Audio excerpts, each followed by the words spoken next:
All right. Greetings and welcome back. Sorry about that. Once again, this is Imuna trying to do a sound.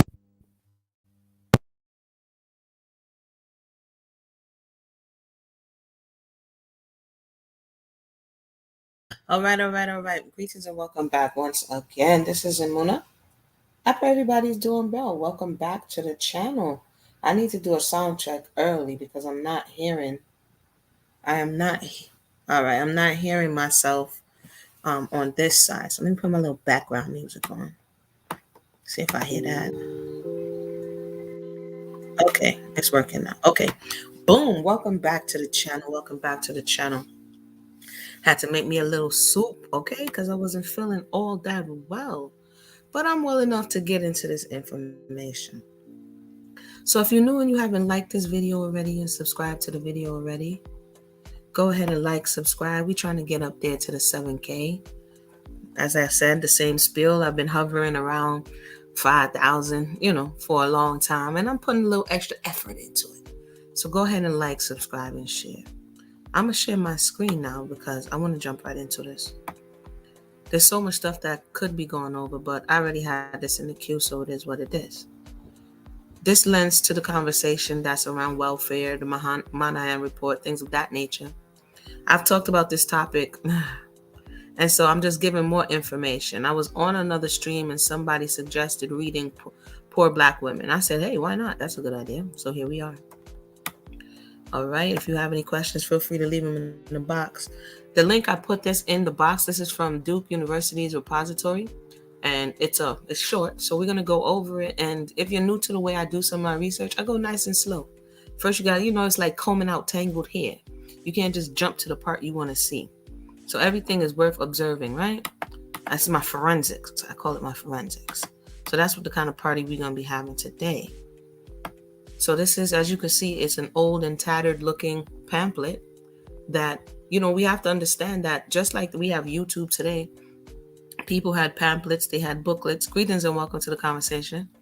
They had pamphlets, they had booklets, they have things that were going on in the culture, like the Monahan report and things of that nature, like certain books and certain authors, and that we may not be privy to lest we do a deep dive in that particular part of the culture. So anywho, this one is named Poor Black Women, including birth control pills and Black children, a statement by the Black Unity Party, a response by Black sisters. So this is coming straight from the horse's mouth. In today's space and time, a lot of the people are speaking for their grandmothers, speaking for their mothers, as if they were grown enough to be there to understand why they made the decisions that they made, right? Poor Black Woman by Patricia Robinson. And it's interesting to note the stamp here. It was 5 cents, okay? This booklet was. And the stamp on this thing is Atlanta Lesbian Feminist Alliance. P.O. Box, what that say? 5503 Atlanta, Georgia. That's interesting to note, okay? And did they have a copy of this? Were they studying this? Again, it said that it was coming. It's a statement by the Black Unity Party, but it appears that this Atlanta Lesbian Feminist Alliance was studying the paperwork, okay? And if we know a little bit of history about the birth control pill here, even in the West, we know that it was tested on a lot of minorities, especially coming out of Puerto Rico, but that's another story for another day. Birth control pills and Black children. The brothers are calling on the sisters to not take the pill. That's an interesting opening right there. They wasted no time. Like, let me get a box real quick and let me just get in there, right? The brothers are calling on the sisters, it says, to not take the pill. It is the system's method of exterminating Black people here and abroad. To take the pill means that we are contributing to our own genocide. So they were aware. However, so somebody's not in agreement.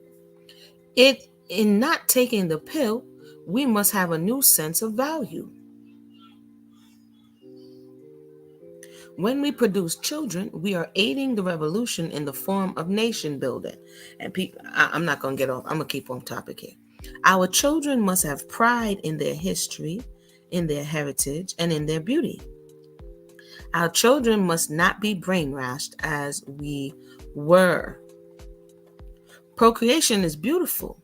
So basically, she's saying that you have to have a level of autonomy. You can't just say, don't take the pill and then feed your children to the system. This is what I'm getting. Let me know what you're getting. Procreation is beautiful. So that we're not trying to just, this specific group, we're not like, yeah, throw the man out the house. And that's not what they're saying here, right? Especially if we are devoted to the revolution, which means that our value system must be altered to include the revolution as the responsibility. A good deal of the supremacist white efforts to sterilize the world's non-whites out of existence is turning towards the Black people of America. New trends in race control have led the architects of genocide to believe that sterilization projects aimed at the Black man in the United States can cure American internal troubles. Under the cover of an alleged campaign to, quote, alleviate poverty, end quote. So we have to look at this campaign. If I was going to do this research, right? If I had that kind of time, all these little keywords, I would go look up those things, because this person would have been privy to those things, and it will give greater context to what she's talking about. So this campaign to alleviate poverty, I would look it up. Who started it? Where is it coming from? Was it coming out of the 60s? Was it coming out of the 70s? Was the Moynihan Report part of it? All of these questions I would ask so that we can get a better understanding. But anyway, white supremacist Americans and their dupes are pushing an all-out drive to put rigid birth control measures in every Black home.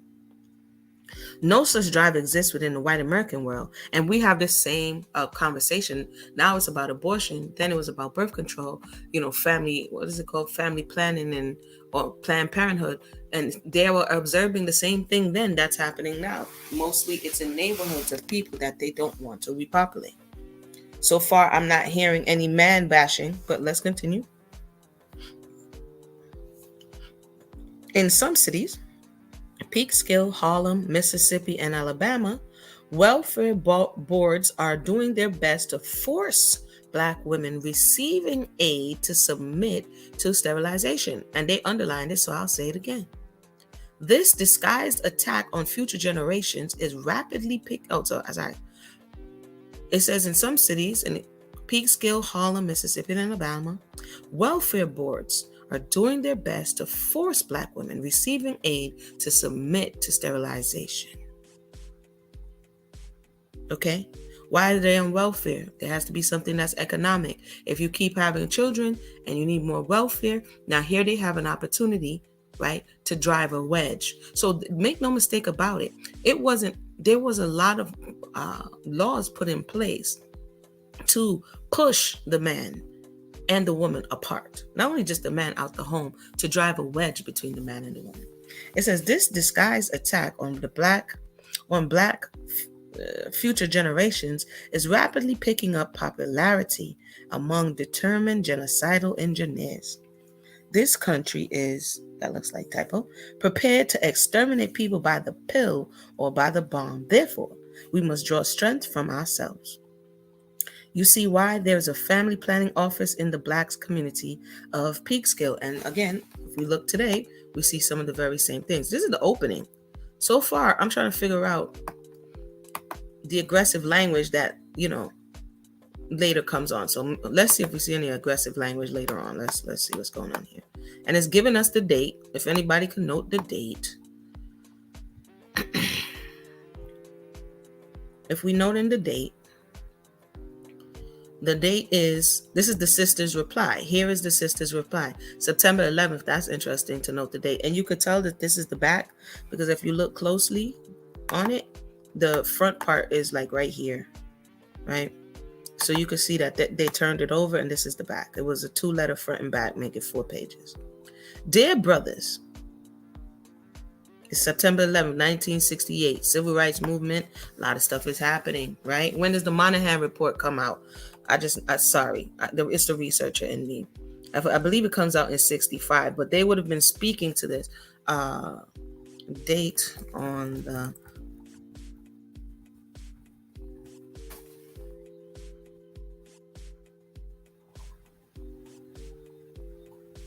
Hold on. 1965, right? The Negro family. Yeah. The case for national action.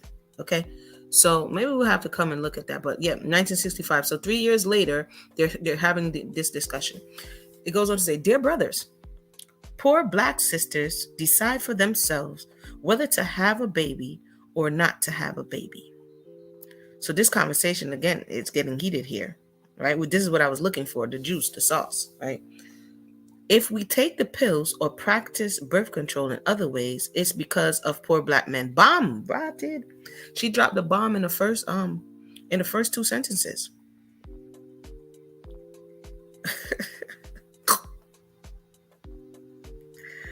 In the first two sentences. Okay, they're tying economics and reproduction together. So if she's poor black sister, there has to be a poor black mister, right? And they go on to say, if we take the pills or practice birth control in other ways, it's because of poor black men. Now, here's how it is. Poor black men won't support their families, won't stick by their women. All they think about is the street, dope and liquor, woman, a piece of hair, and their cars. This is crazy. I never read this. So you're getting raw reaction from me right now. Okay? I never read this. I'm reading it as we are reading it. So they're observing something that I'm going to repeat again. Again, you have people arguing today, oh, she got independent because she's observing something, and then the next generation takes an action that will change in the next direction. This is when she was dependent upon you. And from what the sisters are replying in this particular letter, she's saying she could not depend on you. And I'll read it again. Now, here's how it is. Poor black men, not that they can't, won't support their families and won't stick by their women.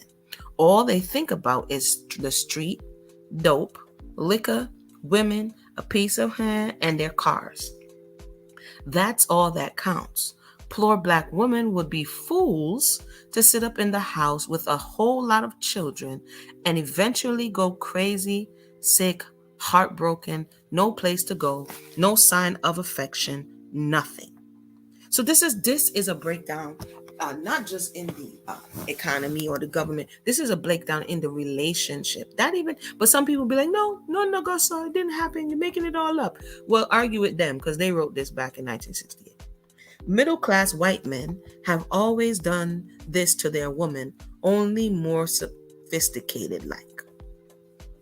You know what? The illustration, remember Women's of Brewster Pace? I have to go back and find it. When the one lady had all of the children and the children were running around crazy and she was there by herself. And this is what the thought is. He's going to keep coming by, be irresponsible, don't care, take care of the children. Not all, but this is who they're describing, because this is a debate about poverty and birth control. And he's going to leave all of the burden on her. There's people who grew up and saw this and realized, you know what? There has to be another way. Anywho, so when Whitey, I'm done. Who wrote this? Put out the pill and poor black sisters spread the word, we saw how simple it was not to be a fool for men anymore. So everybody plays the fool.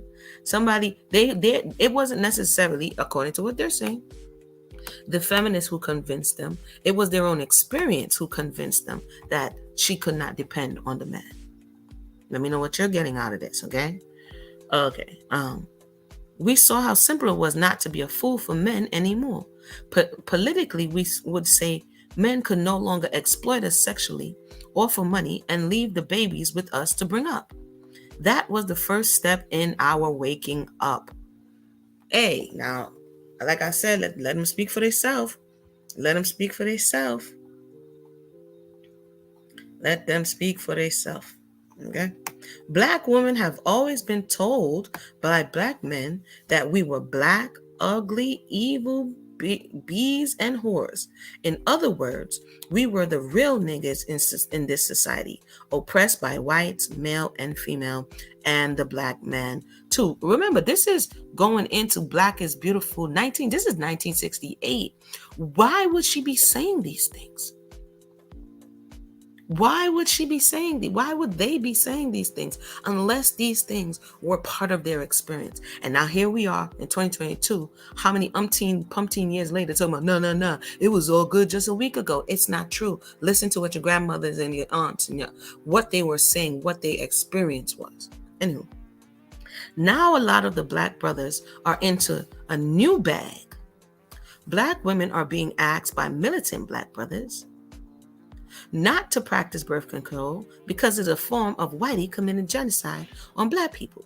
Well, true enough, but it takes two to practice genocide, and Black women are able to decide for themselves, just like poor people all over the world, whether they will submit to genocide. They go on to say, for us, birth control is freedom to fight genocide of Black women and children. Like the Vietnamese have decided to fight genocide, the South American poor are beginning to fight back, and the African poor will fight back too. Poor Black women in the United States have to fight back out of our own experience of oppression. I've been saying this. YouTubers, read some paperwork and just stop it. Just stop it. They experience something.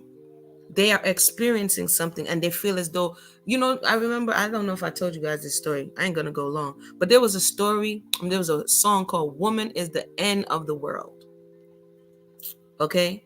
And in this article, she's saying worse than that, the Black woman is the real ends in society. Okay? Let me continue.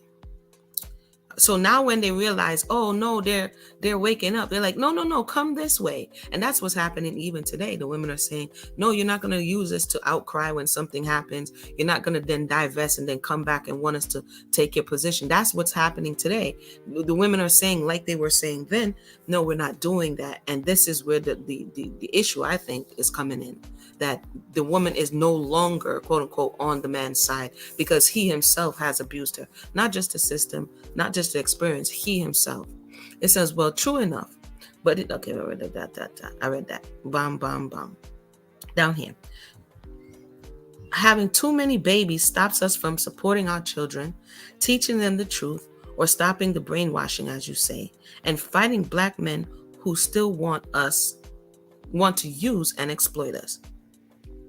And now today you have women who've gone after their career, they have gone after their goals and waiting to have children. And the men are like, see, it's because blah, blah, blah. It's because they didn't want to be like the grandmothers.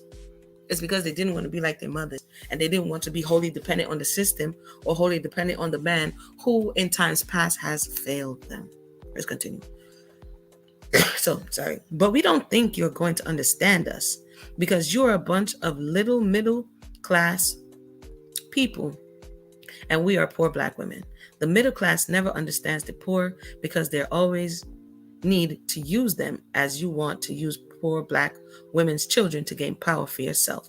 You'll run the Black family with your kind of Black power. You on top. This is Mount Vernon, New York, and let's see who signed off on this stuff.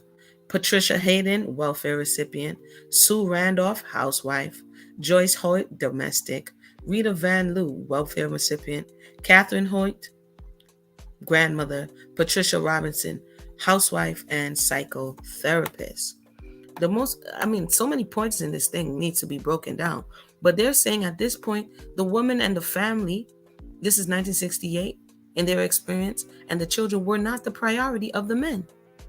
She says here, and again, I read it. He says, all they think about is a street, dope, liquor, women, a piece of front, and their cars. That's all that counts. So they felt unheard. Unheard. We're going to go ahead now and see what you guys are saying, and then I'm going to continue here. Poor Black women. We only have 2 more pages here, but within these pages, man, they're saying a lot. Now, we can argue they're lying, but this is their experience.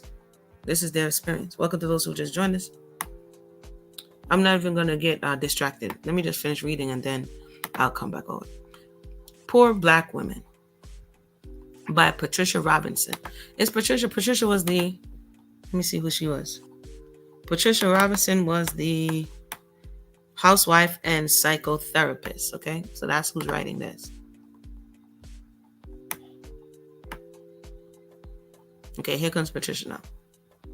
That was the women, I guess, agreeing to speak as a collective. Now she says, it is time to speak to the whole question of the position of poor Black women in this society, and this in this historical period of revolution and counter-revolution.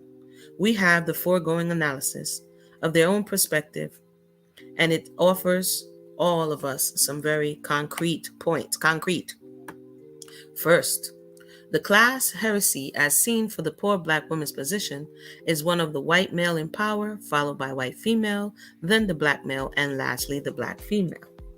Historically, the myth in the Black world is that there are only two free people in the United States, the white man and the Black woman. The myth was established by the Black man in the long period of his frustration when he longed to be free, to have the material and social advantages of his oppressor, the white man. This is interesting because today we're fighting, or people are fighting, the conversation of welfare pushed them out the home. But here, Patricia Robinson, the psychotherapist, is saying there was another myth at that time, that the only two people that are free are the white man and the Black woman.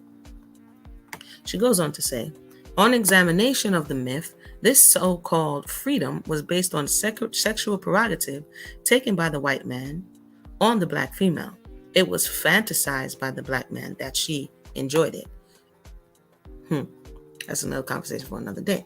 The Black man was needed and valued by the white female as a domestic. The Black female diluted much of the actual oppression of the white female by the white male. With the help of the Black woman, the white woman had free time from mother and housewife responsibilities and could escape her domestic prison overseen by the white male. And that's true. They would bring in the domestic help of the melanated woman, and then the white woman can sit over there and crochet and play piano and, play bridge or whatever she was doing. The poor Black woman still occupies the position of a domestic in this society, rising no higher than public welfare when the frustrated male deserts her and the family. People were being deserted. Public welfare was instituted primarily for poor whites during the Depression of the 30s to stave off their rising revolutionary violence. I said this the other day. This is a fact. We can look it up. It wasn't later on in the early 60s, I think early 60s, is when melanated people started getting access to the welfare. It wasn't for them. Anywho, it was considered a temporary stopgap only. And when it became a lifestyle is when more melanated people were getting access to it, then now government had a problem, right? The poor Black male deserted the poor Black female and fled to the cities. Didn't I say that the other day? Where he made his living by his wits hustling. The Black male did not question the kind of society he lived in other than on the basis of racism. The white man won't let me up because I'm Black. Other realizations included blaming the Black woman, sounds familiar, which has been a much described phenomenon, aka Manispherian YouTube. It's nothing new. She's the scapegoat. You got to blame somebody. The Black man wanted to take the master's place and all that went with it. This is her observation, okay? I know we got some people burning in the comment section. Amuna, hey, I'm just reading what they say. Simultaneously, the poor, do I need to make this bigger? The poor Black woman did not question the social and economic system. She saw her main problem as described in the accompanying article, social, economic, psychological oppression by the Black man. But awareness in this case has moved to a second phase and exposes an important fact in the whole process of oppression. It takes two to oppress. A proper dialectical perspective to examine at this point is our movement.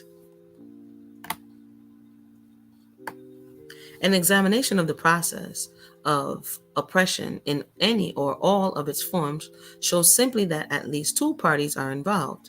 The need for the white man, particularly to oppress others, reveals his own anxiety and inadequacy about his own maleness and humanity. Many Black male writers have eloquently analyzed this social and psychological fact. Generally, a feeling of inadequacy can be traced to all those who desperately need power and authority over others throughout history. In other words, in plain English, one's concept of one's self becomes based on one's class or power position in a hierarchy. Any endangering of this position of this power position brings on a state of madness and irrationality within the individual, which exposes the basic fear and insecurity beneath. Politically speaking, the imperialists are paper tigers. You have to be so extreme in the way in which you're dealing with people because of the way in which you're feeling that you're inadequate. And we see a lot of that in the system of slavery, but I'm not going to get off course. History is definitely repeating itself, and this is why it's important to know history so that we are not chasing our tail. I'm almost there. Let me go ahead and take a sip.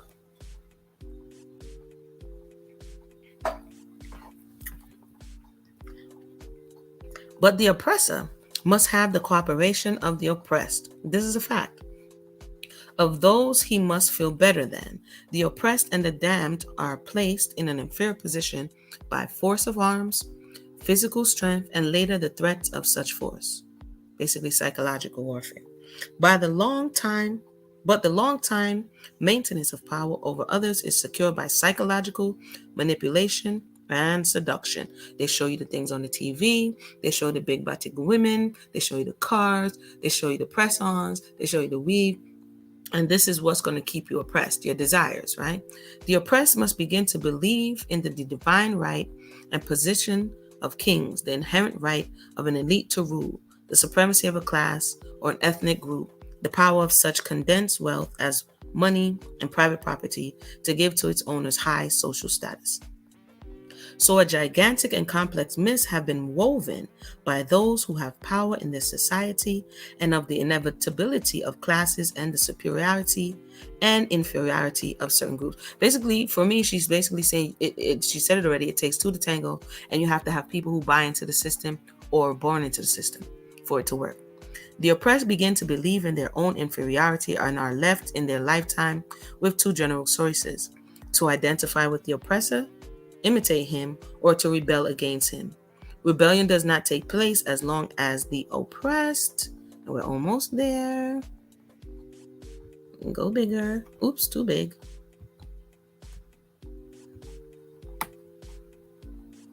are certain of their inferiority and the innate superiority of the powerful. In essence, a neurotic illusion. The oppressed appear to be in love with their chains. And at first, yeah, you put the chains on, and today, what does the rapper first do when he becomes a rapper? He runs and gets chains, and then he's in love with his chains, literally. In a capitalist society, all power to rule is imagined in male symbols, and in fact, all power in a capitalist society is in male hands. And part of the problem today is that it's shifting, and the access to capital is getting into female hands, which is messing up the game, so to say. Capitalism is a male supremacist society. Western religious gods are all male. The city basis of civilization is male as opposed to the country, which is female. The city, because of the buildings that project outward, right? The city is a revolt against earlier female principles of nature and man's dependence on them. All domestic and international political and economic decisions are made by men and enforced by men, and their symbols, extension, guns. This is what Frances Cress Welsing did her work, a lot of her life's work on exploring what she's talking about now. And Dr. Frances Cress Welsing would have been coming from this time. So I wouldn't be surprised if this lady was, because she's talking similar ways. Women have become the largest oppressed group in the dominant male, aggressive, capitalistic culture. The next largest oppressed group is the product of their wombs, the children, who are ever oppressed in service and labor for the maintenance of a male-dominated class society.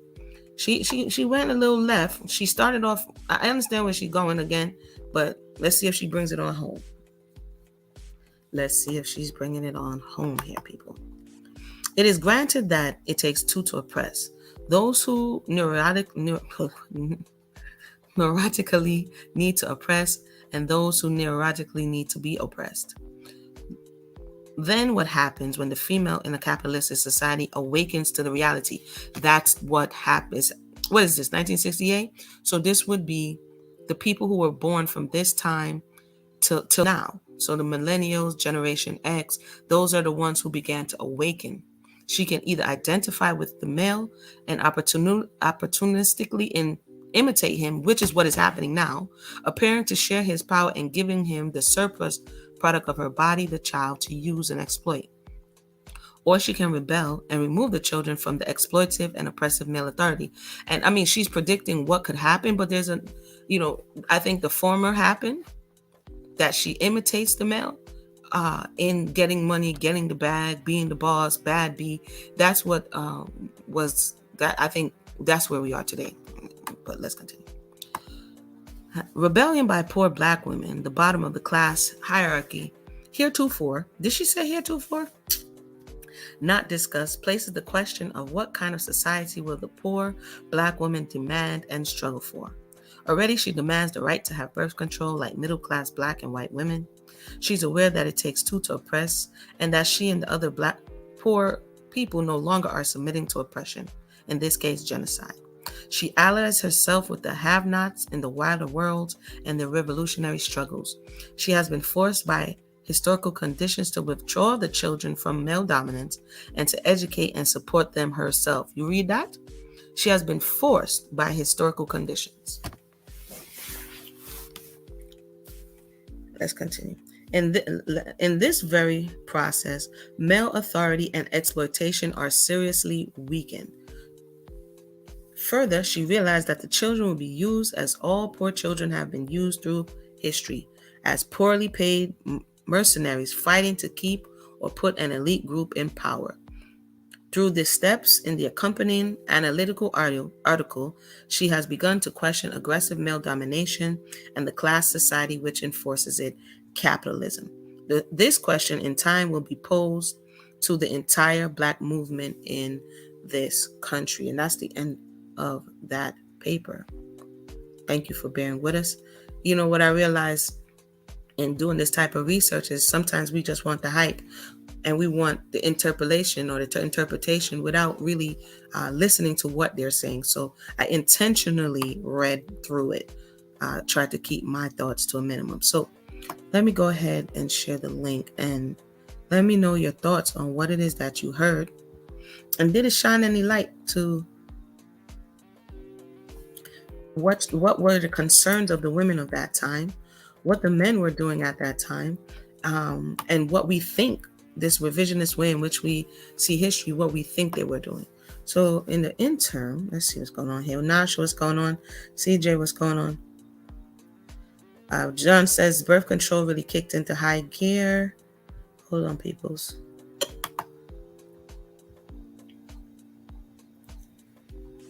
My voice is a little raspy today.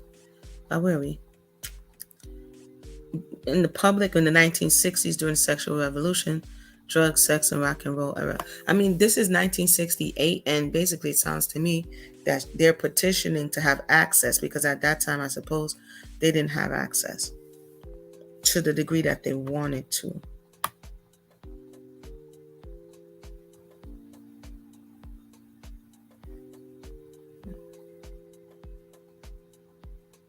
I mean, she's psychotherapist. I mean, you can kind of see where things were going by noting where they are and where they've been. That's why I said sometimes we just need to slow down.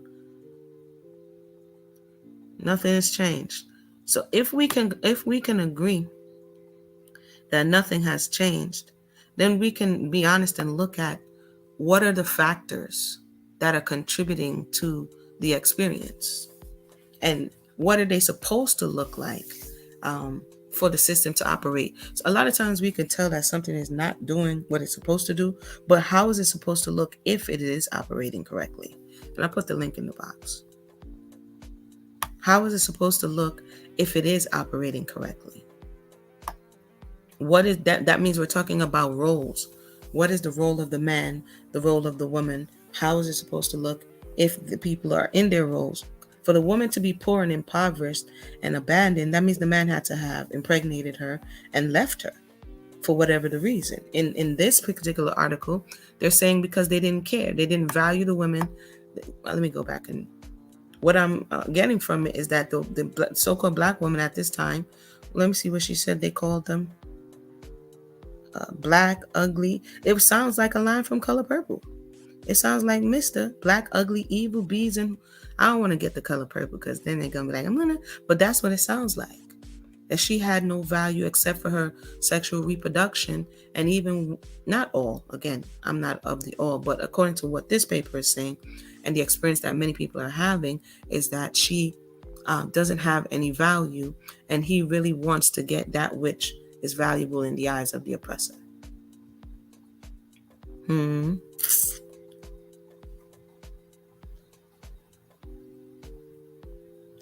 Okay, now here John says, I've been telling you for months, baby boomers of the 60s started the depravity culture. I don't know. I'm not going to go down that thing. I don't think they started it. They came to an understanding. I think they came to a realization, but I don't think they started it. This was happening before.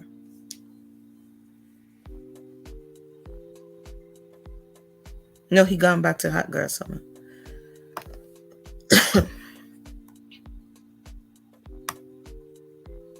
When it came time for Generation X to get inheritance, the boomers, the horror stories of this, tricking off the land and benefits, spending the money on clothes. I mean, that part I would agree with, that there was a lot of misappropriation of funds and people had to start from zero. So I'd agree with that. The link is in the box, everybody. What's going on, LF? I basically read the article, so you have to check it out again. Put the link in the box as well. It's just a 4-page response letter of the women of that time to the question of being poor and Black and having access to birth control. That apparently was an issue. The men were trying to employ the women to build the nation, and the women were concerned that they could not depend upon the men because historically they were left holding the bag, and it wasn't the bag with the money in it. Shahrazad spoke about Black women not being under the control of Black men. It was something definitely. If we can't say both, we can't say it was the 60s and 70s that made them trick off, and then say she wasn't under his control. So what was he doing? We gotta pick a lane. Let me see if I could get that. Let me see if I could get that little clip from Color Purple. Because that was a line. That line was crazy. And you can't say she got the line from Color Purple. Let me see when Color Purple was written. Hold on. When was Color Purple written? I think it was in the 70s. So hold on.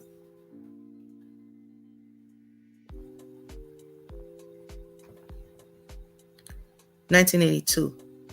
It was published in 1982. So this is in 1968. So this line of poor Black, Color Purple, Alice Walker might have got it from the expressions and the experience of the women of the day. Now let's see if I can see what Mr. said to Celie. Hold on. This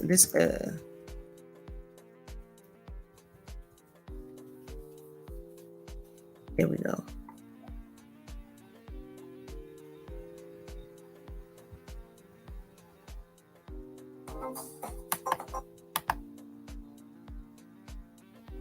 I don't know if I should play it because YouTube be tripping. We know the part. I'm not playing it. I'm not playing it today. Somebody quoted it, so I'll read the quote.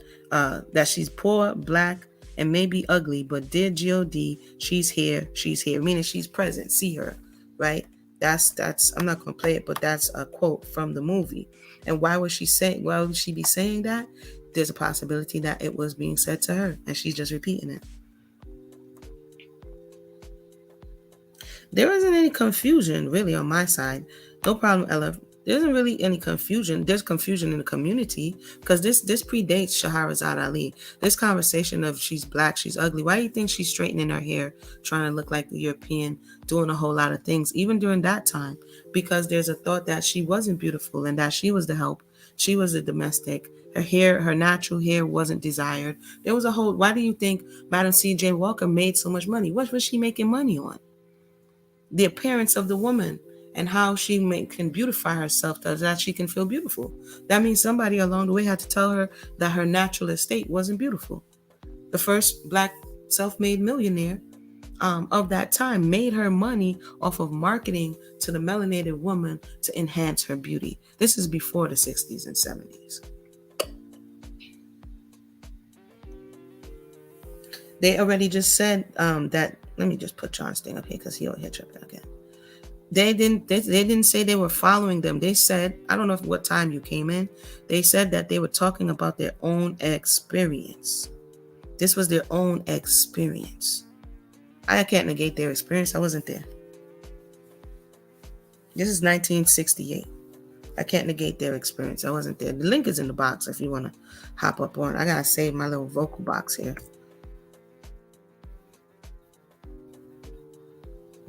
That's the thing we like to argue. There's another thing I came here. Her name was Johnny Tillman. I went over that before as well. I guess I could play that because that's my own thing. And somebody actually jumped in my box and jumped in the comment section and said they were ancestors of Johnny Tillman, and that she was one of the people who was advocating for women on welfare. Let me see. Because of the same conditions that they were left holding the bag. So again, we can't talk about, we can, but it's annoying to talk about Moynihan report and all of these things and not read the people's actual words. I think that's intellectually disingenuous. We just want to rewrite history, then we can't be any better than those who we proclaim to be better than. If we refuse to hear what they've said. Hold on, if I can't find it, then I can't find it. There was another article. I'm just trying to go and see the article here.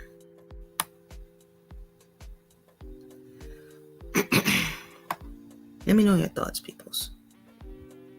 I don't see anybody clicking the link. Nobody's clicking the link. I'm not going to stay long today. I just wanted to deliver that information. Give me 1 second while I try to find this here real quick. Sometimes I feel like a broken record. Oopsie. Let me go back here. Because we just love the hype. I don't know why. We just love the hype. It has to be hype. It has to be, da da da da da da da. No. And I'm like, man, calm down. Let me see if it's in my noteworthy.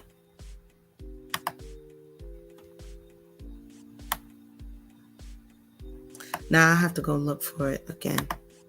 I don't see it here. After he directed a number of the. Anywho, with that said, we'll be back to go over a little bit more of the Marvin Gaye story. I have not forgotten. Let me know your thoughts in the comment section below. Don't forget to like, subscribe. What is going on here? Hold on, where did you guys go? Hopefully you can still hear me. Yeah, don't forget to like, subscribe. We choose not to hear because it's going to challenge our official narrative. Nah, sure. If we're listening to if we really want to know the truth, we're going to listen. If we don't want to know the truth, then we are going to keep putting our own spin on things. So sometimes this is why a lot of people don't like to do research, because we want to believe what we want to believe. It's going to be too much work to change. Now he's saying it wasn't black men telling sisters their hair was ugly. We would need proof. We would need proof of that. We would need proof of that. We would need evidence. It was clear that the woman felt that way. Like I said, look at the story of what they were selling in the early 1900s. What were they selling when they were dying, fried, dyed, and laid to the side? Why were you emulating the oppressor? Why did you need to do that to yourself? Why did you have to go through those lengths? You know what I mean? Because somewhere along the line, you didn't think that your skin, your hair, your nose, your eyes, your lips was beautiful. That's a fact. I can't argue that. That's a fact. It's in history. When did they start putting sodium hydroxide, poison on your head? It was even in the Malcolm X book, in the Malcolm X story. And that's early night, the conch. Isn't that what they call him? Let's look. Conk hair. This is how I like to research. Why argue? Let me share my screen for 2 more seconds. Let me clear my throat. Dun, dun, dun, dun, dun, dun, dun. Let's. The link is in the box, by the way. It's not only sisters who believe that, brothers believed it too. And here's the proof. Let's look at conch hair, shall we? The conch was a hairstyle popular among African American men.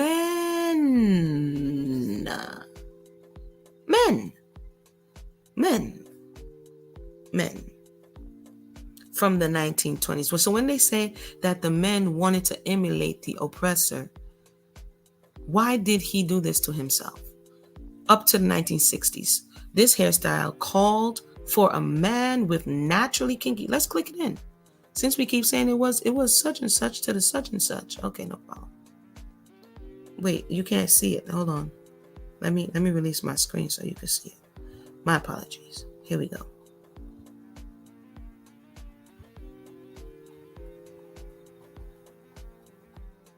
Hold on.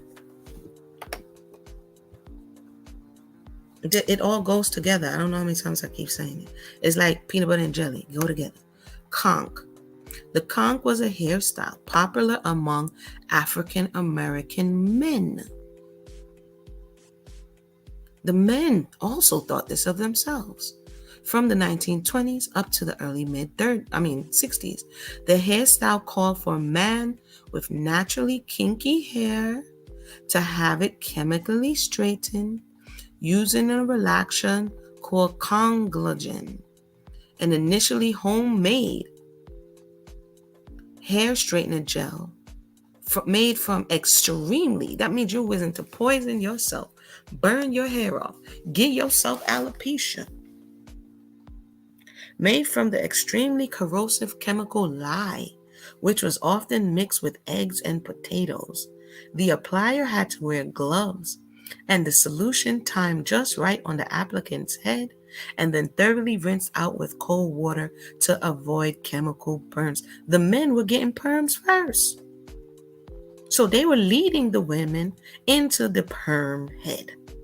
The desired outcome was for the newly straightened hair to be easily styled in the popular conch style of the era. What are we saying? Take responsibility. It was the people thinking that this was going to make things better. The closer you look, the closer I get to you, makes me feel so good. Okay, let me stop. Let's keep reading, since we're over here. Conchs were often styled as large pompadours. There's a pompadour right here. Who are you trying to look like? The oppressor. Although other men chose to simply slick their hair back, allowing it to lay flat on their heads, regardless of styling, conchs required a considerable amount of effort. So not only did you want to look like the oppressor, you put a lot of time, a lot of effort into it. It was important to you. What note did the woman say? Let me go back what she noted. She noted that all the men thought about, they didn't want to support their families. I'm not saying all, but this is what she noticed. And they won't stick by the woman. All they think about, what you think, what you put your energy, what you put your action into, is the street, dope, those are for those who run in the streets, liquor, women, a piece of behind, and cars. All of the things that possibly make you feel like you have status, right? Like you're somebody. So in this particular conch situation, you put it in a conch to look closer to the European. Is anybody in contestation of that? Let me know. Click the link.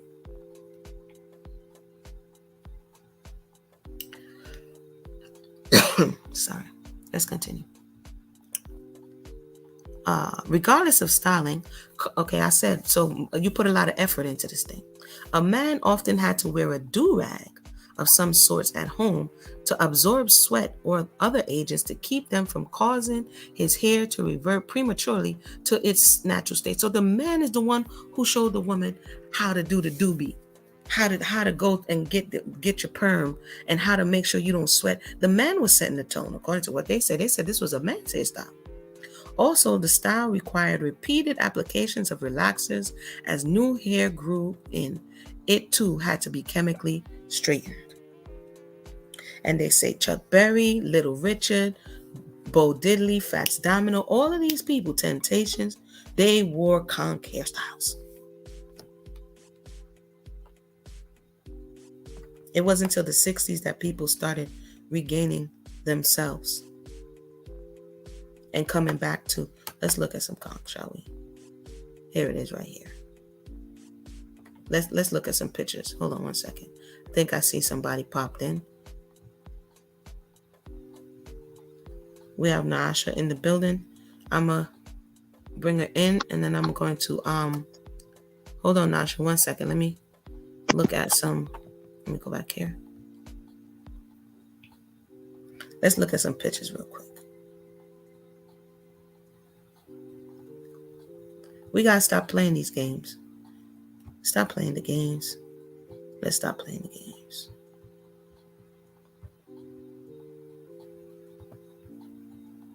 Let's take a look, eh? Man. Oh, look, Malcolm X also had a conk. Oh, look, the man putting on a perm on his head. Later on, the women started doing it. Then when the man stopped doing it, woman, why are you doing that? She was following you. Look, Nat King Cole. Look, he got the, I don't even know what this is, the forward. He got the arch eyebrows. This stuff ain't new. Look at this. What is new? Black hair then and now. He had arch eyebrows, everything. Nothing's new under the sun. Look at the do-rag. The do-rag and the perm. Look at this. Straightening your hair. Why did you want to straighten your hair? Who did you want to look like, darling? Who did you want to look like?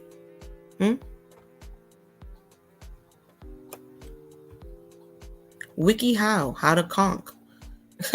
Who did this? Who drew this picture? I'm just saying. We're doing the most. Okay, I think I've made my point. Let me see if there's anything else I want to make my point on. Yeah, I think I've made my point. Sister Naasha, welcome to the conversation. You free to share your thoughts. Greetings. How are you? I'm doing well. How you doing?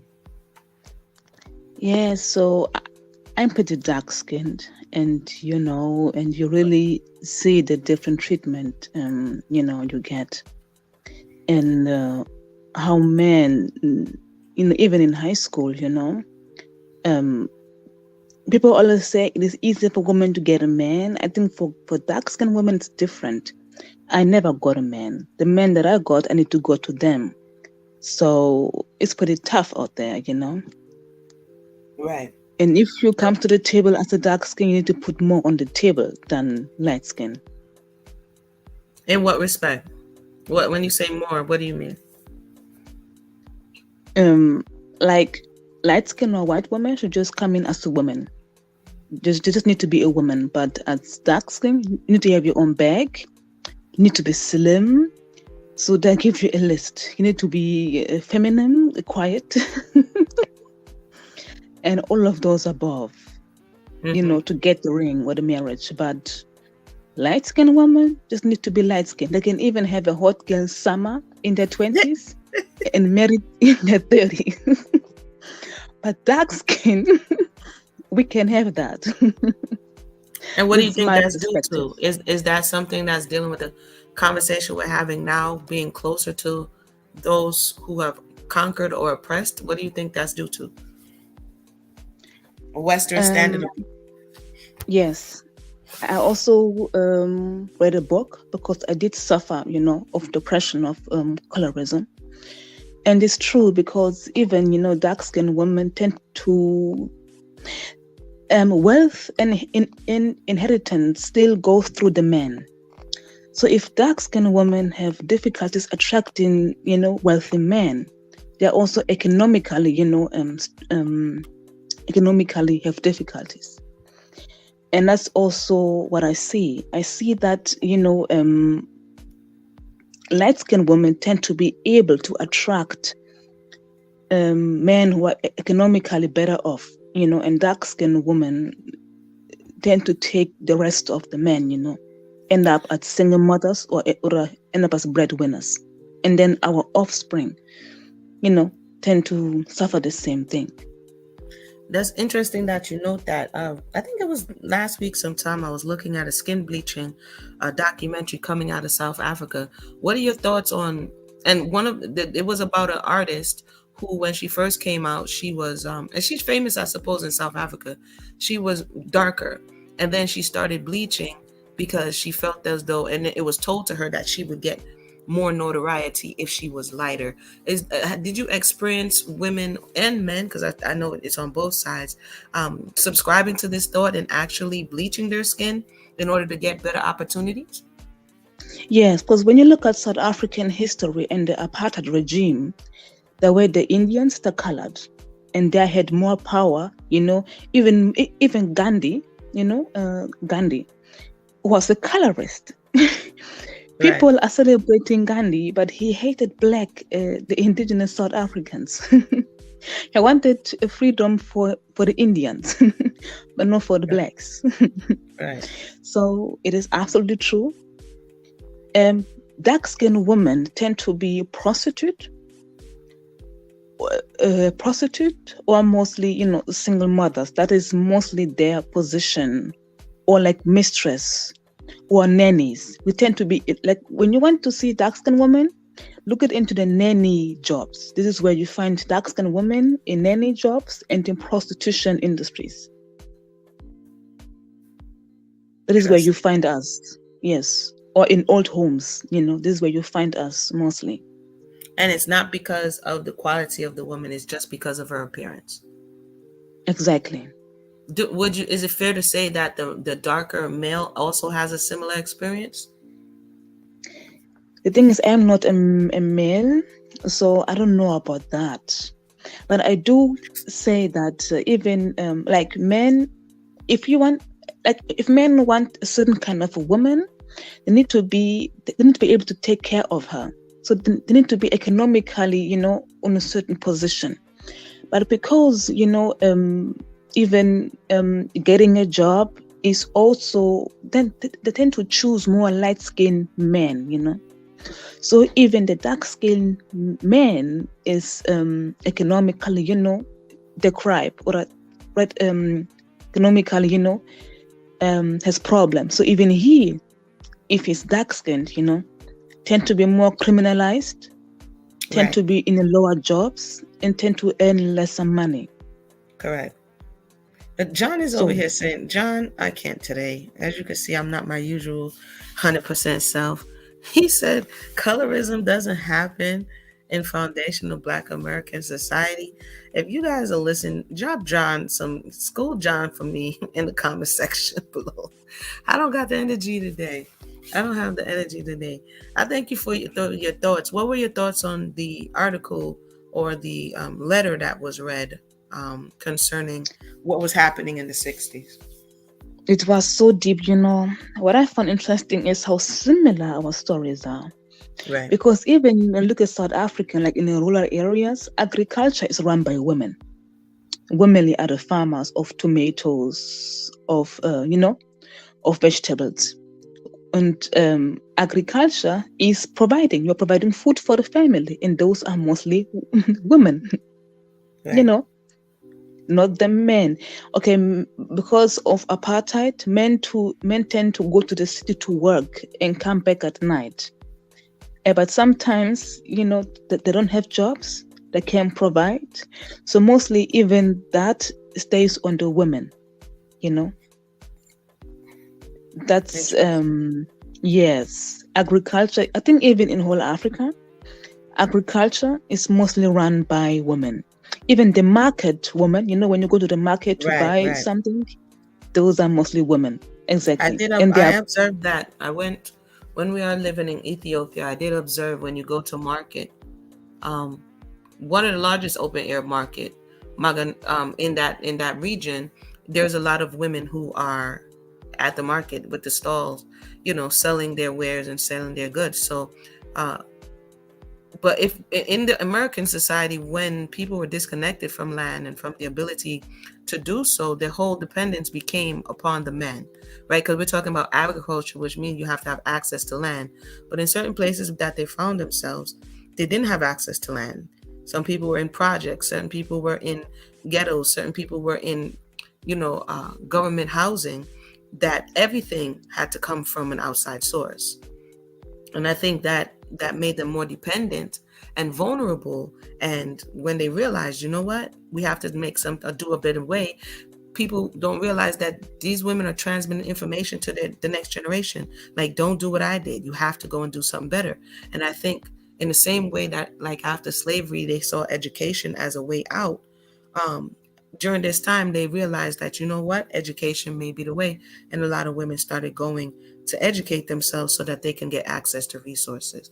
A lot of people don't want to agree with it, but we just have to follow, the trail. What happened and how did we get here? Instead of just saying, look, they act like they don't need men. What happened and how did we get here? Because I don't think what people are saying actually happened. What do you think is the solution? Because I don't think birth control, and abortion is the solution for this absolutely problem. Not. Right, yeah, absolutely not. I'm not in agreement with that. I was just reading, because the conversation is around the Moynihan report and welfare and what happened. Really, I'm reading to see what they're saying happened to the family. You understand what I'm saying? Not saying that it is the solution. I just wanted to see, in their estimation, why was the family unit deteriorating? And according to these women, the men didn't care. You know what I mean? But their children and their grandchildren today would like us to believe that, it was roses and lilies and it wasn't until the white man came along, and that's not necessarily the whole truth. Yes, because even if women birth those children and put them in foster care, there was a report about child trafficking in the foster care in South Africa. And it looks like it's even in the US and worldwide that a lot of those foster care tend to be connected to child trafficking, because the number one people missing in the world are Black women. Even in the US and South African and third world countries, Black girls tend to be the number one trafficked in the world, and missing. So I don't know, it's just complex. It is very complex, and hopefully this little conversation, I'm not going to stay long, it added something. I put the link in the box if you want to read it over yourself. Take a look at what you were able to get from it. That's for everybody in the audience as well. And then share your thoughts in the box below. It is very a complex problem, but we come to the wrong conclusion when we're unwilling to actually learn what was happening. Hashiya says, I'm a descendant of the Clay family. There's colorism running rampant through the family tree. Thank you.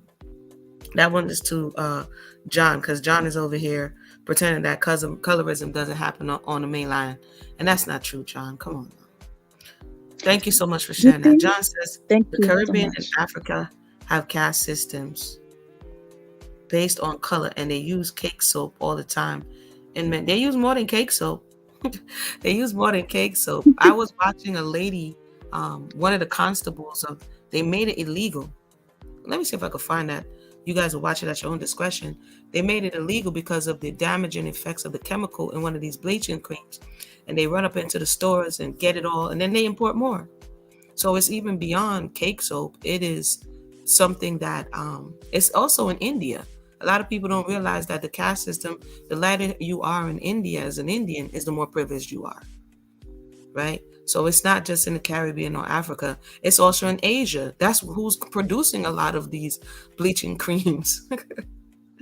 I mean, it's so deep that it's not just in one country. You're welcome, CJ. It's all over the world. Thank you so much. I'm going to need to go to cook so your husband don't leave you. So. Oh, you about to cook? You about to cook? No, I already cooked. I ate already. All right then, Nasha. I need to do it before my husband leaves me. You're funny. All right. All right, sis.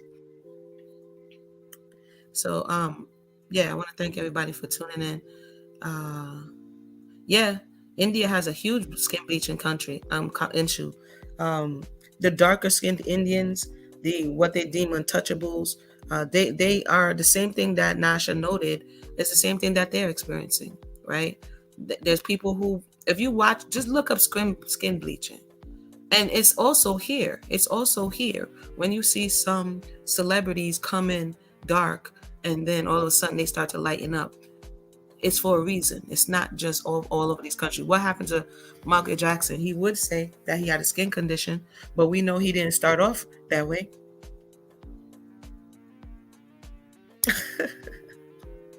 Y'all don't worry. John likes to troll people sometimes, so just don't go all the way in. He likes to troll.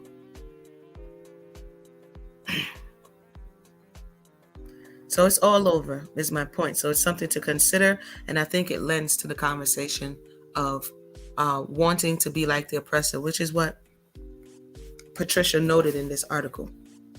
So there are some truisms here, and you take with it and do with it what you will. I want to thank everybody for tuning in. John getting mad. John, if you gotta pay me to go to work, John. Since you smart, find one foundational Black American who practices colorism. Oh, listen.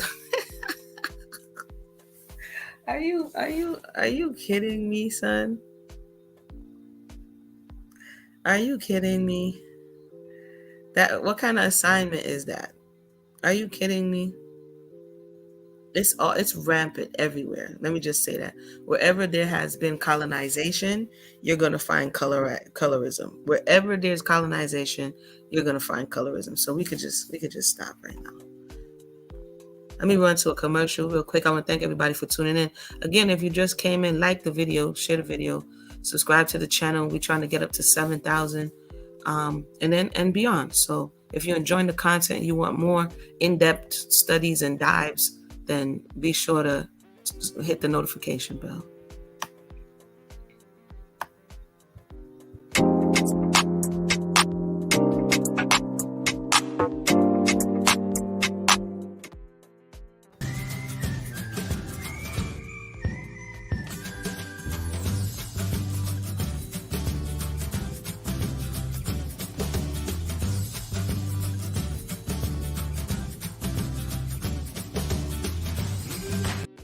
I've been watching me, and I know you want to like, subscribe, and comment. No, I'm playing, but for real. Like, subscribe, and comment. Join the conversation. You don't know?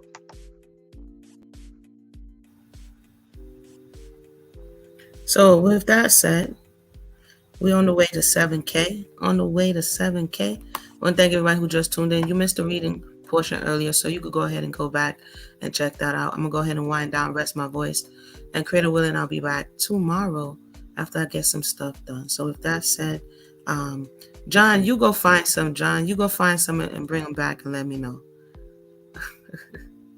Everybody, thank you for tuning in. Have a blessed night.